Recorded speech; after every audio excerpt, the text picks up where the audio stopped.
Pencemaran lingkungan. Pencemaran adalah masuknya zat asing yang bersifat merusak ke dalam lingkungan. Zat asing ini disebut dengan polutan. Suatu zat dianggap sebagai polutan jika jumlahnya melebihi batas maksimal, berada pada tempat yang tidak semestinya, dan berada pada waktu yang tidak tepat. Pencemaran lingkungan dibagi menjadi 3. Yang pertama pencemaran udara, yang kedua pencemaran air, dan yang ketiga adalah pencemaran tanah.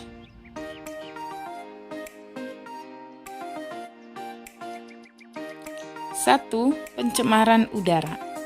Pencemaran udara adalah pencemaran terhadap kualitas udara. Tercemarnya kualitas udara ini disebabkan oleh berbagai sumber, baik sumber biologis maupun non-biologis. Polusi udara dapat bersumber dari berbagai macam seperti asap kendaraan bermotor, asap pabrik, limbah industri, limbah rumah tangga, dan sebagainya. Adapun dampak pencemaran udara antara lain: 1. Terjadinya hujan asam yang disebabkan oleh asam nitrat dan asam sulfat. 2. Menipisnya lapisan ozon yang disebabkan oleh gas CFC atau klorofluorokarbon. Dan yang ketiga adalah efek rumah kaca yang disebabkan meningkatnya gas seperti karbon dioksida, metana, dan gas lainnya yang menyebabkan kenaikan suhu bumi. Yang kedua, pencemaran air. Pencemaran air adalah masuknya zat-zat berbahaya seperti bahan kimia atau mikroorganisme yang mencemari aliran sungai, danau, bahkan lautan sehingga menurunkan kualitas air dan menjadi racun bagi manusia dan lingkungan.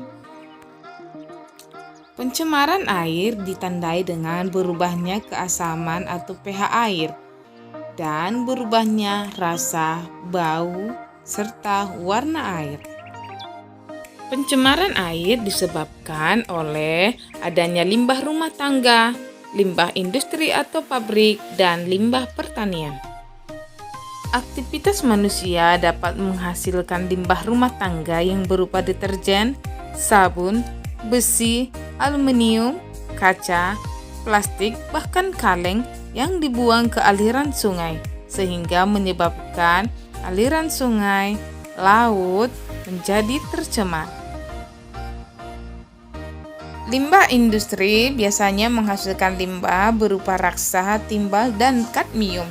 Dan jika limbah ini dibuang ke sungai, maka akan mencemari sungai dan makhluk hidup yang ada di sungai, sehingga ikan-ikan akan tercemar dan mati, dan ikan ini tidak layak konsumsi.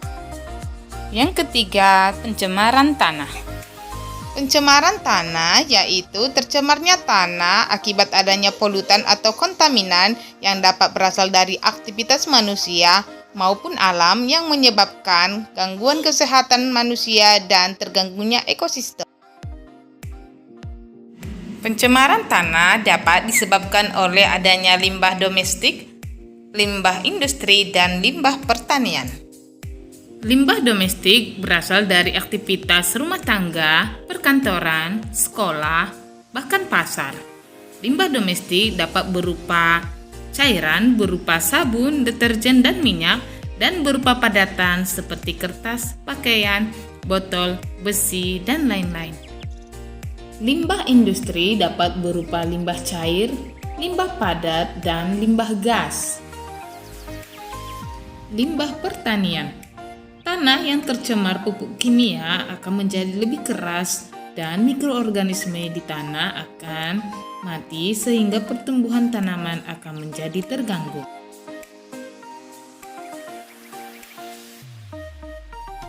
Ada 4 usaha yang dapat kita lakukan untuk mencegah pencemaran. Yang pertama, penghijauan atau reboisasi. Dengan bertambahnya oksigen dapat mengurangi kadar karbon dioksida pada udara sehingga udara lebih bersih. Yang kedua, IPAL atau instalasi pengolahan air limbah. Yang ketiga adalah 3R, yaitu reduce, reuse, dan recycle. Reduce yang berarti mengurangi sampah, Reuse yang berarti memanfaatkan sampah yang masih bisa dipergunakan, dan recycle yang artinya daur ulang. Yang keempat adalah bioremediasi, artinya pembersihan pencemaran menggunakan mikroorganisme, yaitu bakteri dan jamur, untuk mengembalikan kondisi lingkungan.